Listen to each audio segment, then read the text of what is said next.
বাংলাদেশের এই viral video কাঁপিয়ে দিয়েছে গোটা বিশ্বকে। রাস্তার ওপর সেতু থেকে এভাবেই খুন করে ঝুলিয়ে দেওয়া হয়েছে দেহ। অকল্পনীয়। নৃশংসতায় কার্যত তালিবানকেও হার মানাচ্ছে বাংলাদেশের এই দুষ্কৃতীরা। সোমবার রাতে তাড়া করে খুন করা হয়েছে বাংলাদেশের চলচ্চিত্র প্রযোজক সেলিম খান ও তার অভিনেতা পুত্র শান্ত খানকে। সোমবার চাঁদপুরে পিটিয়ে খুন করা হয় দুজনকে। বাংলাদেশের জনপ্রিয় প্রযোজনা সংস্থা শাপলা মিডিয়া।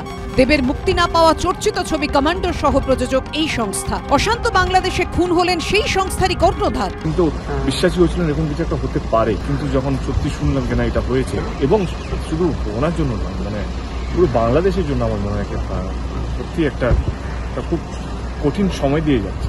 নিহত সেলিম খানের ছেলে অভিনেতা শান্ত।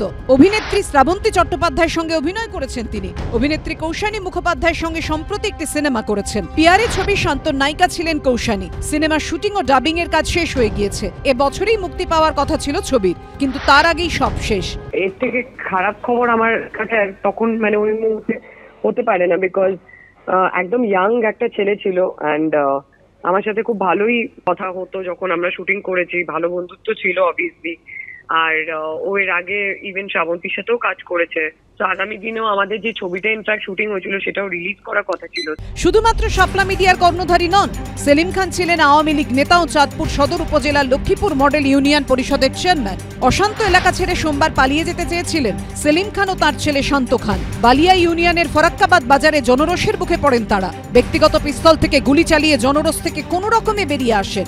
এরপর পার্শ্ববর্তী বাগাড়া বাজারে ফের জনরোষের মুখে পড়তে হয় তাদেরকে। কিন্তু এবার আর নিজেদের বাঁচিয়ে সেখান থেকে পালাতে পারেননি বাবা ও ছেলে। গণপিটুনিতে মৃত্যু হয় তাদের।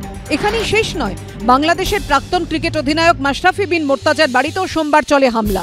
মাশরাফি বিন মোর্তাজা শুধুমাত্র বাংলাদেশের প্রাক্তন ক্রিকেট অধিনায়কই নন, জাতীয় সংসদের হুইপ ও নড়াইল ২-এর আওয়ামী লীগের সাংসদও। তাঁর বাড়িতে আগুন ধরিয়ে দেওয়া হয়। উন্মত্ত জনতা রোষ গিয়ে আছড়ে পড়েছে বাংলাদেশের গায়ক রাহুল আনন্দের বাড়িতেও। ফোক ব্যান্ড জলের গানের গায়ক রাহুল আনন্দের বাড়িতে তাণ্ডব চালায় উন্মত্ত জনতা। ভেঙে গুড়িয়ে দেওয়া হয় তার সব বাদ্যযন্ত্র। সোশ্যাল মিডিয়ায় এর প্রতিবাদ জানিয়েছেন গায়ক অর্ণব। সোশ্যাল মিডিয়ায় পোস্টে তিনি লিখেছেন, রাহুল তোমার সঙ্গে আছি, এখন আমি ভাবছি খাল কেটে কোন কুমির আসবে। বিজেন্দ্র সিংহ, অতসী মুখোপাধ্যায় ও আবির দত্তর রিপোর্ট, এবিপি আনন্দ।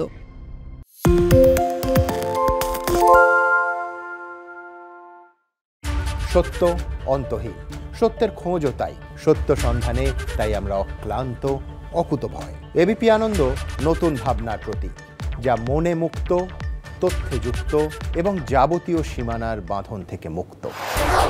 সীমা না শব্দটির মধ্যে লুকিয়ে আছে মানা শব্দটি, যেন চোখ রাঙানি এক অদৃশ্য ব্যানাজার, যা আটকে রাখে আমাদের এক ছোট্ট গণ্ডির মধ্যে। একমাত্র সঠিক খবরই গড়ে তুলবে এক মুক্ত সমাজ। সেই জগৎ গড়ার লক্ষ্যে কোনো সীমানার ঠুকুটি আমরা মানব না। এবিপি আনন্দ এগিয়ে থাকে, এগিয়ে রাখে।